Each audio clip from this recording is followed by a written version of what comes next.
क्या कभी आपको किसी कुत्ते ने काटा है? क्या कभी किसी कुत्ते के काटने की वजह से आपके घर वालों ने ये कहा हो कि बाबू तुम ज़्यादा बाहर ना निकलना, रेबीज़ फैलने का बहुत ज़्यादा डर हो जाएगा। अब यही जो रेबीज़ शब्द है उसको लेकर दिल्ली में ताहिमाम ताहिमाम हो गया है। सुप्रीम कोर्ट ने एक आदेश भी दिया कि जो आवारा कुत्ते हैं, जो गली मोहल्लों में घूमते रहते हैं, जिनको हम स्ट्रीट डॉग्स कहते हैं, उनको आप कैप्चर करिए और एक जगह पे इकट्ठा करके उन्हें लॉक कर दीजिए। अब इसके विरोध में बहुत सारे लोग भी आ गए थे, लेकिन अब जो न्यूज़ सामने आ रही है वो है दिल्ली के अंदर रेबीज़ का प्रकोप बढ़ता जा रहा है। रेबीज़ एक बीमारी है जो कुत्तों के काटने से फैलती है।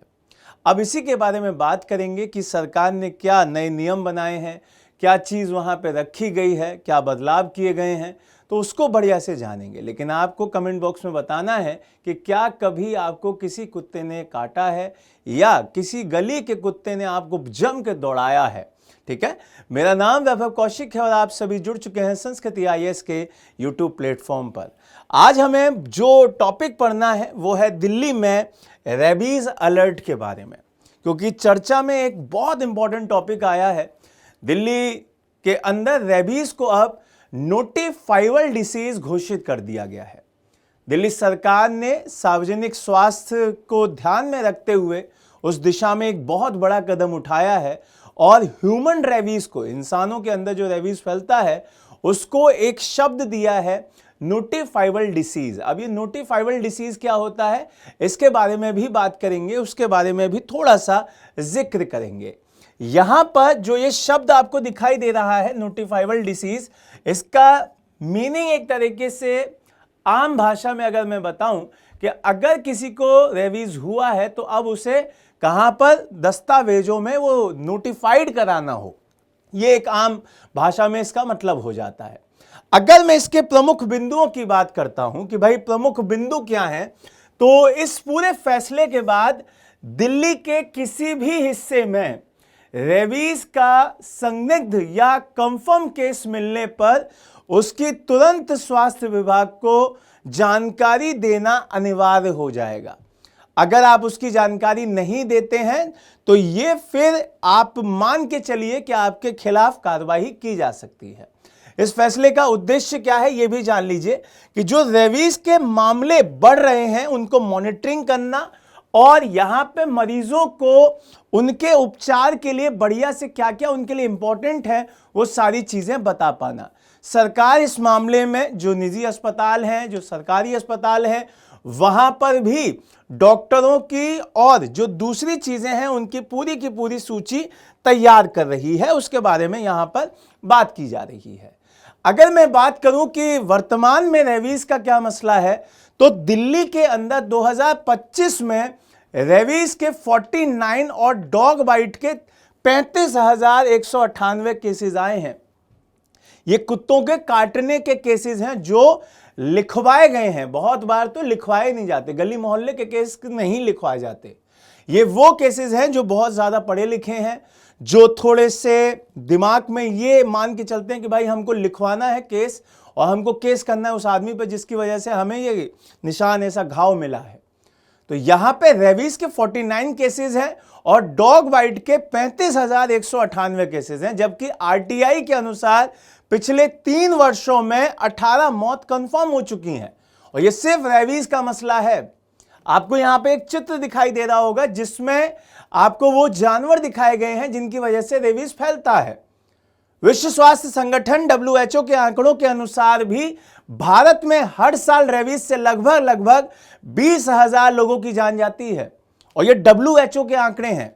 पूरी दुनिया में हर साल रेबीज संक्रमण की वजह से 59,000 लोगों की मौत होती है। ये छोटा आंकड़ा नहीं है, ये छोटी बात नहीं है, क्योंकि रेबीज कोई ऐसी छोटी बीमारी नहीं रह गया है जिसकी वजह से हम ये मान के चलें कि कोई बात नहीं बाबू, ठीक है, ऐसा ही है, हो जाएगा, एक दवाई खा लो ठीक हो जाएगा। ये बहुत बड़ी बीमारी है। अगर हम रेबीज के बारे में बात करें तो एक घातक वायरल संक्रमण है जो RNA वायरल के कारण होता है। तो यहां पर आपको यह भी ध्यान रखना होगा कि यह वायरल संक्रमण है जिसका जो सोर्स है वो क्या है, या तो संक्रमित कुत्ता हुआ, बिल्ली हुआ, बंदर हुआ, नेवला हुआ, ये सारे के सारे लोग वायरल फैला सकते हैं। ये सारे के सारे जानवर आपको रेबीज दे सकते हैं। बहुत सारे लोगों को लगता है कि सिर्फ कुत्ते के काटने से होता है, नहीं। बहुत सारे लोग बिल्ली से मजाक करने लगते हैं, बिल्ली अगर नाखून मार दे तो यकीन मानिए आपको रेबीज हो सकता है।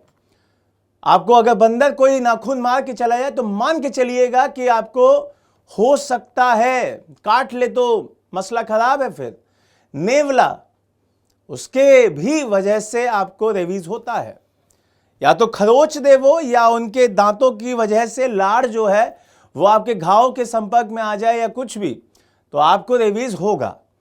और इसका प्रभाव अगर देखना है तो दिमाग पूरा चेंज हो जाता है। यह वायरस सीधे इंसान के सेंट्रल नर्वस सिस्टम को, ब्रेन पर हमला करता है। आप समझ रहे हैं, किसी बीमारी का अगर सीधे हमला ब्रेन है तो यह सबसे घातक बीमारियों में से एक है। इसके परिणाम अगर हम बात करें तो इसके लक्षण दिखने में थोड़ा सा वक्त लगता है, थोड़ा सा टाइम लगता है, उसके बाद इसके सिम्टम्स दिखने लगते हैं। और फिर अगर इसका इलाज नहीं मिलता है तो यह जानलेवा है, प्रॉपर 100% जानलेवा है, आपकी जान चली जाएगी। अब बात करें कि इसके लक्षण कैसे पता चलेंगे, इसके क्या सिम्टम्स होते हैं, वो थोड़ा सा बता दीजिए सर। तो रेबीज के लक्षण संक्रमण के कुछ दिनों या कुछ महीनों के बाद दिख सकते हैं। ऐसा नहीं है कि ऑन द स्पॉट आपको आज काटा है तो कल से दिखने लगेंगे, नहीं। कुछ हो सकता है महीनों के बाद हो, उसके कुछ चरण होते हैं और बेसिकली उसके 2 चरणों में से डिवाइड किया गया है। अगर हम शुरुआती लक्षणों में देखें तो काटने वाली जगह पर झंझनाहट होगी, चुभन होगी, खुजली होगी, हल्का सा बुखार आएगा, मांसपेशियों में दर्द होगी और लगातार आपको बेचैनी सी महसूस होती रहेगी। यह पहला फेज है। दूसरा फेज अगर मैं बात करूं कि दूसरा फेज क्या होता है, तो वहां पर न्यूरोलॉजिकल लक्षण दिखाई देते हैं, वो भी गंभीर, जैसे हाइड्रोफोबिया, पानी को देखकर, पानी की आवाज को सुनकर लोगों को डर लगने लगेगा। दूसरा एरोफोबिया, कूलर, पंखा, तेज हवा की अगर हवा आ रही है तो उससे डर लगने लगेगा। व्यवहार में बदलाव आएगा, अत्यधिक गुस्सा, अत्यधिक चिड़चिड़ापन, मतिभ्रम हो जाएगा। दूसरा, निगलने में कठिनाई होगी, गले की जो मांसपेशियां होती हैं उसमें ऐंठन के कारण आपको थूक भी निगलने में, पानी पीने में भी परेशानी होगी। तो यहां से आपके पास 2 शब्द बहुत इंपॉर्टेंट आए जो न्यूरोलॉजी के साथ आपको क्या करते हैं, कनेक्ट करते हैं। एक है आपका हाइड्रोफोबिया, एक है एरोफोबिया। एरोफोबिया मतलब जिसमें हवा से डर लगता है, हाइड्रोफोबिया मतलब आपको पानी से डर लगता है।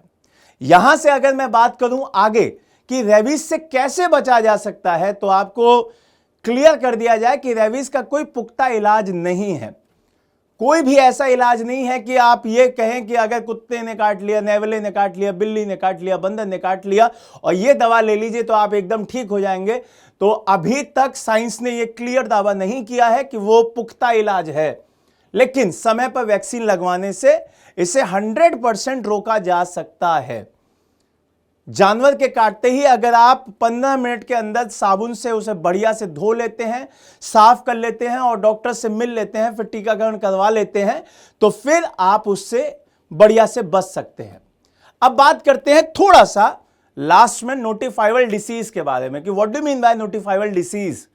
तो नोटिफाइबल डिसीज वह बीमारी होती हैं जिनका कोई भी अगर क्लियर कट मामला सामने आता है तो उसकी जानकारी आपको स्वास्थ्य विभाग में देना अनिवार्य है और यह कानूनी रूप से अनिवार्य है।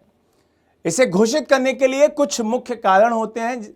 उसका कारण हो सकता है निगरानी करना, उस तरीके की बीमारी की कोई ट्रैकिंग करना, उसके साथ साथ आपके त्वरित कार्रवाई करना कि आप ऑन द स्पॉट उस पर कोई ना कोई कार्रवाई करें।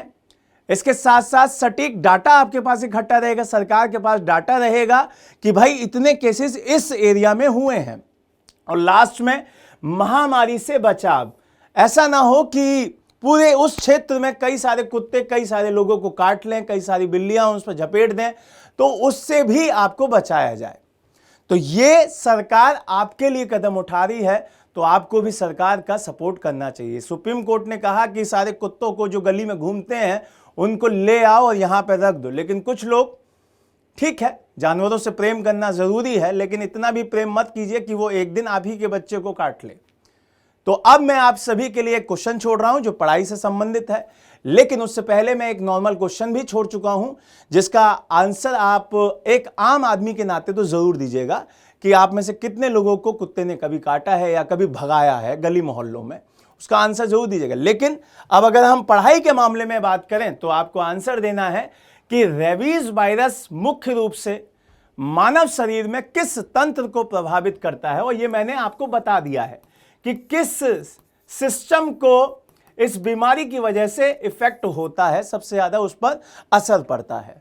श्वसन तंत्र, पाचन तंत्र, सेंट्रल नर्वस सिस्टम या आपका रक्त परिसंचरण तंत्र। तो चारों का ऑप्शन आपके सामने है, कमेंट बॉक्स में जरूर आंसर दीजिएगा। उम्मीद है ये डिटेल्स आपको बढ़िया से समझ में आई होंगी, बढ़िया से आप इसका अब आगे यूज कर पाएंगे। तब तक के लिए जय हिंद, जय भारत।